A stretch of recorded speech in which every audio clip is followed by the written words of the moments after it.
ನಮಸ್ತೆ ವೀಕ್ಷಕರೇ, ಎಲ್ಲರಿಗೂ ಟ್ಯಾರೋ ಲೈಫ್ ಯೂಟ್ಯೂಬ್ ಚಾನಲ್ಗೆ ಆತ್ಮೀಯವಾದ ಸ್ವಾಗತ.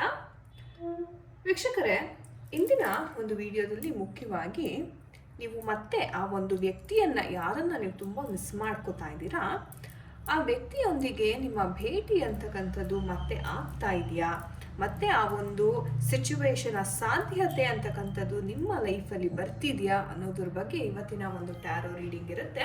ಸೊ ಎಷ್ಟೋ ಜನ ಕೇಳಿದ್ರಿ ನನಗೆ, ಮೇಡಮ್ ಅವರು ಬಿಟ್ಟು ಹೋಗಿದಾರಾ ಅಥವಾ ಏನಾಗಿದೆ ಅವರ ಒಂದು ಜೀವನದಲ್ಲಿ, ಸರಿಯಾದ ಒಂದು ಕಮ್ಯುನಿಕೇಷನ್ ಅಂತಕ್ಕಂಥದ್ದು ಇಲ್ಲ, ಸೊ ಏನು ನಮಗೆ ಆ ಒಂದು ಕ್ಲಾರಿಟಿ ಅಂತಕ್ಕಂಥದ್ದು ಸಿಗ್ತಾ ಇಲ್ಲ, ದಯವಿಟ್ಟು ತಿಳಿಸ್ಕೊಡಿ ಅಂತ.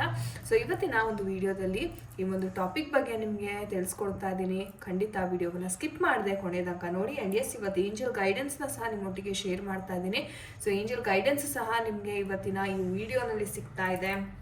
ಆ್ಯಂಡ್ ಇನ್ನೂ ಯಾರೆಲ್ಲ ಫಾಲೋ ಮಾಡ್ತಿಲ್ಲ, ಸಬ್ಸ್ಕ್ರೈಬ್ ಆಗಿಲ್ಲ, ಈ ಕೂಡಲೇ ಸಬ್ಸ್ಕ್ರೈಬ್ ಬಟನ್ನ ಒತ್ತಿ ಈ ಒಂದು ರೀಡಿಂಗನ್ನು ನೀವು ಕ್ಲೇಮ್ ಮಾಡ್ಕೊಳ್ಳಿ. ಆ್ಯಂಡ್ ಕಮೆಂಟ್ ಸೆಕ್ಷನಲ್ಲಿ ಥ್ಯಾಂಕ್ ಯು ಯೂನಿವರ್ಸ್ ಅಂತ ಪ್ರತಿಯೊಬ್ಬರು ಟೈಪ್ ಮಾಡಿ.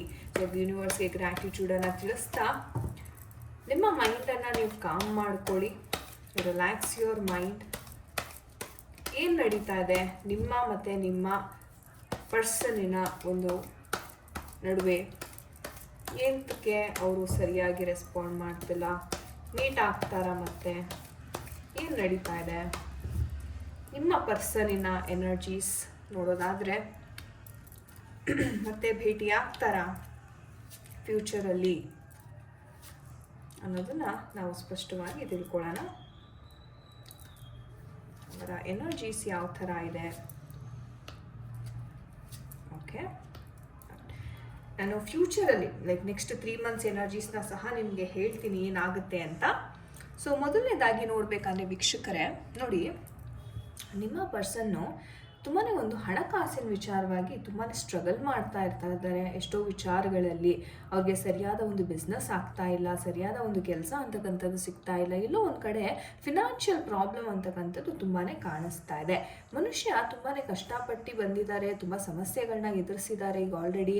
ಆ್ಯಂಡ್ ಇನ್ನೂ ಸಹ ತನ್ನ ಕಾಲ ಮೇಲೆ ನಿಂತ್ಕೋಬೇಕು, ನನ್ನ ಫ್ಯಾಮಿಲಿಗೆ ನಾನು ಸಪೋರ್ಟನ್ನು ಮಾಡಬೇಕು ಅಂತಕ್ಕಂಥ ಒಂದು ಆಸೆ, ಆಕಾಂಕ್ಷೆ ಅಂತಕ್ಕಂಥದ್ದು ಬಹಳಷ್ಟು ನಿಮ್ಮ ಪರ್ಸನ್ಗೆ ಇನ್ನೂ ಇದೆ. ಅದಕ್ಕೆ ಅವರು ತಕ್ಕ ಒಂದು ಹೋರಾಟವನ್ನು ಮಾಡ್ತಾ ಇದ್ದಾರೆ. ಆ್ಯಂಡ್ ಯಾರೂ ಸಹ ಇವ್ರಿಗೆ ಹೇಳಬೇಕು ಅಂದರೆ, ಈ ವ್ಯಕ್ತಿಗೆ ಯಾಕೆ ಯಾವ ಕೆಲಸನೂ ಆಗ್ತಾ ಇಲ್ಲ ಅಂದರೆ, ಮೇಯ್ನ್ಲಿ ಇವರ ಒಂದು ಗುಣ ಸ್ವಭಾವ ಹೆಂಗಿದೆ ಅಂದರೆ, ಎಲ್ಲರನ್ನೂ ಇವರು ಒಂದು ಪ್ರೀತಿ ಆಗಿರ್ಬೋದು, ಒಂದು ಭಾವನೆಯಿಂದ ನೋಡಲ್ಲ. ತುಂಬ ಕೋಪವಾಗಿ ಅಥವಾ ತುಂಬ ರ್ಯಾಶ್ ಆಗಿ ಮಾತಾಡ್ತಕ್ಕಂಥ ಒಂದು ಸಿಚುವೇಶನ್ ಇಲ್ಲಿ ಏರ್ಪಟ್ಟಿದೆ ಅಂತಲೇ ಹೇಳಬಹುದು. ಯಾಕೆ ಈ ಥರ ಆಗ್ತಿದೆ ಅಂತಂದರೆ, ಇವರ ಒಂದು ಹುಟ್ಟು ಬಂದಿರತಕ್ಕಂಥ ಒಂದು ಇದಿರ್ಬೋದು, ಅವರ ಒಂದು ಚೈಲ್ಡ್ಹುಡ್ ಡೇಸ್ ಇರ್ಬೋದು, ಅದು ತುಂಬಾ ಕಠಿಣವಾಗಿ ತುಂಬ ಪ್ರಾಬ್ಲಮ್ಸನ್ನು ನೋಡಿ ಇವರು ಬೆಳ್ಕೊಂಡು ಬಂದಿರತಕ್ಕಂಥದ್ದು. ಬಟ್ ಆದ್ರೂ ಒಂದು ಪಾಸಿಟಿವ್ ಮೈಂಡ್ಸೆಟ್ ಅಂತಕ್ಕಂಥದ್ದು ಇದೆ. ಇಲ್ಲ, ನನಗೆ ಯಾವ್ದಾದ್ರು ಒಂದು ಅವಕಾಶ ಸಿಗುತ್ತೆ, ನಾನು ನನ್ನ ಲೈಫ್ನ ಸೆಟಲ್ ಮಾಡ್ಕೋತೀನಿ, ನನ್ನ ಲೈಫಲ್ಲೂ ಗ್ರೋತ್ ಅಂತಕ್ಕಂಥದ್ದು ಬರುತ್ತೆ, ನಿಮ್ಮ ಪ್ರೀತಿಯಲ್ಲೂ ಸಹ ನಾನು ಇದೇ ಥರ ಗ್ರೋತನ್ನು ನಾನು ತಂದು ಕೊಡ್ತೀನಿ ಅನ್ನೋ ಒಂದು ಭರವಸೆ, ಒಂದು ದೈವವನ್ನು ಇವರು ನಂಬಿದ್ದಾರೆ ಈ ಒಂದು ಕ್ಷಣಕ್ಕೆ ಅಂತ ಹೇಳಬಹುದು. ಇವ್ರಿಗೆ ಹೋಗಬೇಕು, ದುಡಿಬೇಕು, ನಾವು ಮುಂದೆ ಜೀವನವನ್ನು ಕಟ್ಕೋಬೇಕು ಅಂತಕ್ಕಂಥದ್ದು ಎಲ್ಲ ಆಸೆ ಇದೆ. ಆದರೆ ಇವ್ರಿಗೆ ಒಂದು ಸಿಚುವೇಶನ್ ಅಂತಕ್ಕಂಥದ್ದು ಸಪೋರ್ಟ್ ಮಾಡ್ತಾ ಇಲ್ಲ. ಅಂದರೆ ಇವರ ಒಂದು ಗ್ರಹಗತಿಗಳಾಗಿರ್ಬೋದು, ಅಥವಾ ಇವರ ಟೈಮ್ ಚೆನ್ನಾಗಿಲ್ಲದೆ ಇರತಕ್ಕಂಥ ಸಿಚುವೇಶನ್ಸ್ ಆಗಿರ್ಬೋದು, ಎಲ್ಲೋ ಒಂದು ಕಡೆ ನಿಂತ್ಕೊಂಡ್ಬಿಟ್ಟಿದೆ. ಅದು ಒಂದು ಸಿಚುವೇಶನ್, ಅವಕಾಶಗಳು ಸಿಗ್ತಾ ಇಲ್ಲ. ಸೊ ಅವಾಗ ಏನಾಗ್ತಾ ಇದೆ, ನಿಮ್ಮ ಮೇಲೆ ಸಹ ಅವ್ರಿಗೆ ಇಂಟ್ರೆಸ್ಟ್ ಅಂತಕ್ಕಂಥದ್ದು ಆಟೋಮ್ಯಾಟಿಕಲಿ ಕಮ್ಮಿ ಆಗ್ತಾ ಇದೆ. ಯಾಕಂದರೆ ಇವರ ಜೀವನವೇ ನಡೀತಿಲ್ಲ ಅಲ್ವಾ, ಜೀವನನೇ ನಡೀತಾ ಇಲ್ಲ ಅನ್ನೋ ಒಂದು ಸನ್ನಿವೇಶ ಇದ್ದಾಗ, ಪ್ರೀತಿ ವಿಚಾರದಲ್ಲೂ ಸಹ ಇವ್ರಿಗೆ ಒಂಥರ ಇನ್ಫೀರಿಯಾರಿಟಿ ಕಾಂಪ್ಲೆಕ್ಸ್ ಕಾಡತಕ್ಕಂಥ ಒಂದು ಸಿಚುವೇಶನನ್ನು ನಾವಿಲ್ಲಿ ನೋಡ್ತಾ ಇದ್ದೀವಿ. ಇವ್ರಿಗೆ ತುಂಬ ಕಷ್ಟಗಳು ಅನುಭವಿಸ್ತಾ ಇದ್ದಾರೆ. ಇವತ್ತಿಗೂ ಆ ಸ್ಟ್ರಗಲ್ ಅಂತಕ್ಕಂಥದ್ದು ಇದೆ. ಹೇಗಪ್ಪ ನಾನು ಇದನ್ನೆಲ್ಲ ಎದುರಿಸಲಿ, ತುಂಬ ಲೋನ್ಸ್ ಇರ್ಬೋದು, EMIs ಇರ್ಬೋದು. ಆ್ಯಂಡ್ ಇವರ ಒಳ ಮನಸ್ಥಿತಿ ತುಂಬ ವೀಕ್ ಇದೆ ಅಂತ ಸಹ ಹೇಳ್ಬೋದು ಗೈಸ್. ಯಾಕೆ ನಿಮಗೆ ಪ್ರೀತಿಗೆ ಅಷ್ಟು ಇವ್ರು ಬೆಂಬಲ ಕೊಡ್ತಾ ಇಲ್ಲ ಅಂದರೆ, ಇವರ ಒಳ ಮನಸ್ಥಿತಿ ಏನಿದೆ ತುಂಬ ಒಂಥರ ವೀಕ್ನೆಸ್ ಆಗಿರ್ಬೋದು. ಅಯ್ಯೋ, ಇಷ್ಟು ತಲೆನೋವಿದೆ ನನ್ನ ಜೀವನದಲ್ಲಿ, ಮತ್ತು ನಿಮ್ಮನ್ನು ಸಹ ನಾನು ಸಪೋರ್ಟ್ ಮಾಡಿದ್ರೆ ಅದನ್ನು ನಾನೇ ನೋಡ್ಕೋಬೇಕಾ ಅನ್ನೋ ಒಂದು ಜವಾಬ್ದಾರಿಯನ್ನು ತಗೊಳ್ಳೋಕ್ಕೆ ತುಂಬ ತುಂಬ ಹಿಂಜರಿತಿದ್ದಾರೆ ಈ ಪರ್ಸನ್. ಅಥವಾ ಏನೋ ಒಂದು ರೀಸನ್ ಕೊಟ್ಬಿಡೋದು, ನನ್ನ ಫ್ಯಾಮಿಲಿ ಅವ್ರದ್ದು ಸರಿ ಇಲ್ಲ, ಅಥವಾ ಏನೋ ಒಂದು ರೀಸನ್ ಕೊಟ್ಟು ಹಿಂಜರಿತಕ್ಕಂತಂದರೆ ಒಂದು ಕಮಿಟ್ಮೆಂಟ್ ಸಿಗ್ತಿಲ್ಲ ಅಂತ ಹೇಳ್ಬೋದು. ಇವರ ಫ್ರೆಂಡ್ಸ್ ವಿಚಾರದಲ್ಲಿ ನೋಡೋದಾದರೆ ಬಹಳ ಸ್ನೇಹಿತರಿದ್ದಾರೆ ಇವ್ರಿಗೆ. ತುಂಬ ಸ್ನೇಹಿತರ ಮಾತಿಗೆ ಇವರು ತುಂಬಾ ಒಂದು ಗೌರವ ಅಂತಕ್ಕಂಥದ್ದು ಕೊಡ್ತಾರೆ. ಅವರ ಮಾತು ಕೇಳೋದು ಹೆಚ್ಚು ಹಾಗೆ ನೋಡೋಕೆ ಹೋದರೆ. ಸೊ ಪಾರ್ಟಿ ಮಾಡೋದು ಎಷ್ಟೇ ಕಷ್ಟ ಇದ್ರೂ ಫ್ರೆಂಡ್ಸ್ ಜೊತೆ ಮೀಟಪ್ ಆದಾಗ ಬಹಳ ಖುಷಿಯಿಂದ ಇರ್ತಾರೆ ಒಂದು ವ್ಯಕ್ತಿ. ಅವರು ಕೊಟ್ಟಿರ್ತಕ್ಕಂಥ ಸಜೆಷನ್ಸನ್ನು ಸಹ ಇವರು ತುಂಬಾ ಕೇಳ್ತಾರೆ. ಓಕೆ, ಆ್ಯಂಡ್ ಕೆಲವೊಮ್ಮೆ ಏನಾಗುತ್ತೆ, ಆ ಒಂದು ಸಜೆಷನ್ಸ್ ನೆಗೆಟಿವ್ ಆಗಿದ್ರೆ ಅದು ನಿಮ್ಮ ಜೀವನದ ಮೇಲೆ ಸಹ ಪರಿಣಾಮ ಅಂತಕ್ಕಂಥದ್ದು ಬೀಳ್ತಾ ಇದೆ. ನಾನು ಆಲ್ರೆಡಿ ಹೇಳಿದೆ, ತುಂಬ ಒಂಥರ ಎದುರು ಹಾಕೋತಾರೆ ಇವರು ಅಂತ. ಯಾಕಂದರೆ ಇವ್ರಿಗೆ ಎಲ್ಲವೂ ತಾವು ಹೆಂಗೆ ಇಷ್ಟಪಡ್ತಾರೆ ಅದೇ ಥರ ಬೇಕು ಅಂತ ಬಯಸೋರು ಇವರು ಅಲ್ವಾ. ಸೊ ಹಾಗಾಗಿ ಆ ಒಂದು ರೀತಿ ಎಕ್ಸ್ಪೆಕ್ಟೆಡ್ ರೀತಿ ನಡ್ಕೊಳ್ದೆ ಹೋದಾಗ ಬಹಳ ಒಂದು ಪ್ರಾಬ್ಲಮ್ಸ್ಗೆ ಸಿಕ್ಕಾಕೋತಾರೆ. ಇದು ಬಂದ್ಬಿಟ್ಟು ಅವರ ಕೊಲೀಗ್ಸ್ ಜೊತೆ ಇರ್ಬೋದು, ಕೆಲಸ ಮಾಡೋ ಕಡೆ ಇರ್ಬೋದು, ತುಂಬ ಅವರೇ ಪ್ರಾಬ್ಲಮ್ಸಲ್ಲಿ ಸಿಕ್ಕಾಕೊಳ್ತಕ್ಕಂಥ ಒಂದು ಸನ್ನಿವೇಶವನ್ನು ಇಲ್ಲಿ ನೋಡ್ತಾ ಇದ್ದೀನಿ. ಸದ್ಯಕ್ಕೆ ಹೇಳಬೇಕು ಅಂತಂದರೆ ಹ್ಯಾಂಗ್ಡ್ ಮ್ಯಾನ್ ಎನರ್ಜಿ ಬಂದಿರೋದ್ರಿಂದ ಎಲ್ಲನೂ ತಲೆ ಕೆಳಗಾಗಿದೆ. ಪ್ರೀತಿ ವಿಚಾರ, ಮನೆ ವಿಚಾರ ಆಗಿರ್ಬೋದು, ಇವರ ಒಂದು ಹಣಕಾಸು ಎಲ್ಲನೂ ಒಂಥರ ಸ್ಟಕ್ ಆಗಿ ಕೂತಿದ್ದಾರೆ ಈ ಒಂದು ವ್ಯಕ್ತಿ.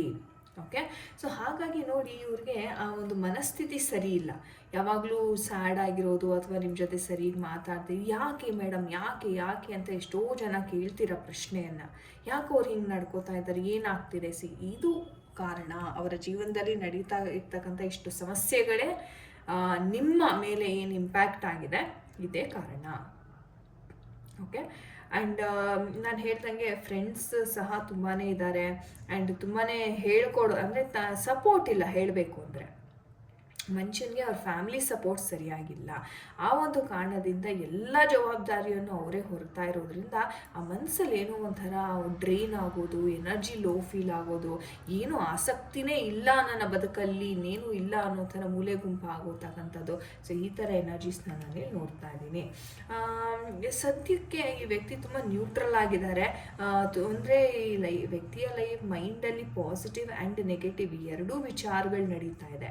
ಓಕೆ, ಬಟ್ ಆದ್ರೂ ನೋಡೋಣ ಯಾವುದಾದ್ರು ಒಂದು ಅವಕಾಶ ಸಿಗ್ಬೋದು ಅಂತ ಕೂತಿ ಕಾಯ್ತಾ ಇದ್ದಾರೆ. ಅವಕಾಶ ತಂತಾನಾಗೆ ಬರಲಿ, ನೋಡ್ಕೊಳ್ಳೋಣ. ಸೊ ಈ ಥರ ವಿಚಾರ ಇವರ ಒಂದು ಲೈಫಲ್ಲಿ ನಡೀತಾ ಇದೆ. ಹಾಗೆ ಮುಂದಿನ 3 ತಿಂಗಳು ಏನಾಗಬಹುದು ನಿಮ್ಮ ಮತ್ತು ಅವರ ನಡುವೆ, ಏನಾಗ್ಬೋದು 3 ತಿಂಗಳಲ್ಲಿ, 3 ತಿಂಗಳ ಎನರ್ಜೀಸ್ ಏನಾಗ್ಬೋದು? 3 ತಿಂಗಳಲ್ಲಿ ಫಸ್ಟು ಮೊದಲನೇ ಇವತ್ತಿಂದ ನೀವು ಯಾವಾಗ ಕ್ಷಣವ ವಿಡಿಯೋವನ್ನು ನೋಡ್ತೀರಾ, ಇವತ್ತಿನಿಂದ 3 ತಿಂಗಳು ಎನರ್ಜೀಸ್. ತುಂಬ ಕೊರಗ್ತಾ ಇದ್ರಲ್ವಾ, ಇಷ್ಟು ದಿವಸ ನನಗೆ ಇಷ್ಟು ಕಷ್ಟ ಆಯಿತು, ಅದಿತ್ತು ಇದಿತ್ತು ಅಂತ ತುಂಬಾ ಕೊರಗ್ತಾ ಇದ್ರು. ಇವಾಗ ನೋಡಿ ನಿಧಾನಕ್ಕೆ ಒಂದು 2 ಮಂತ್ಸ್ 3 ಮಂತ್ಸ್ ಗ್ಯಾಪಲ್ಲಿ ನಿಧಾನಕ್ಕೆ ಅವರ ಎನರ್ಜೀಸ್ ಚೇಂಜ್ ಆಗ್ತಾ ಇದೆ. ಅವ್ರಿಗೆ ಒಂದು ಲೈಫಲ್ಲಿ ಇಲ್ಲ ನಾನು ಅಚೀವ್ ಮಾಡಬೇಕು, ಸಾಧನೆ ಮಾಡಬೇಕು ಅನ್ನೋ ಆಪರ್ಚುನಿಟಿ ಸಿಗ್ತಾ ಇದೆ. ಕಾಲಚಕ್ರ ಅಂತಕ್ಕಂಥದ್ದು ತಿರುಗ್ತಾ ಇದೆ. ಅಂದರೆ ಅವರ ಒಂದು ಪಾಸಿಟಿವ್ ಕರ್ಮ ಏನಿದೆ ಅದು ಇವ್ರಿಗೆ ತುಂಬ ಶೀಘ್ರವಾಗಿ ಸಿಗ್ತಾ ಇದೆ ಮುಂದಿನ 3 ತಿಂಗಳಲ್ಲಿ.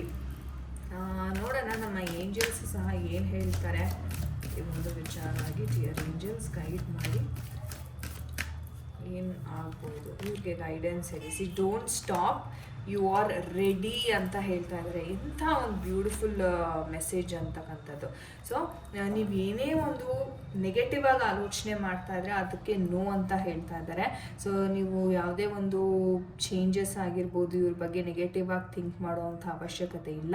ಯಾಕಂದರೆ ನೀವು ರೆಡಿ ಇದ್ದೀರಾ, ನೀವು ಏನು ಮ್ಯಾನಿಫೆಸ್ಟೇಷನ್ ಮಾಡ್ತಾ ಇದ್ದೀರಾ, ಏನು ದಾರಿಯನ್ನು ಚೂಸ್ ಮಾಡಿದ್ದೀರಾ ಅದು ತುಂಬಾ ಸರಿಯಾಗಿ ಇದೆ. ಸೊ ಹಾಗಾಗಿ ನೀವು ನಿಮ್ಮ ಕೆಲಸವನ್ನು ನೀವು ನಂಬಿಕೆ ಇಟ್ಟು ಶ್ರದ್ಧಾ ಭಕ್ತಿಯಿಂದ ಮುಂದುವರಿಸಿ, ಎಲ್ಲವೂ ತಂತಾನಾಗೆ ಇದು ಬಗೆಹರಿತಾ ಇದೆ ಅಂತ ನಮ್ಮ ಏಂಜಲ್ಸ್ ಹೇಳ್ತಾ ಇದ್ದಾರೆ.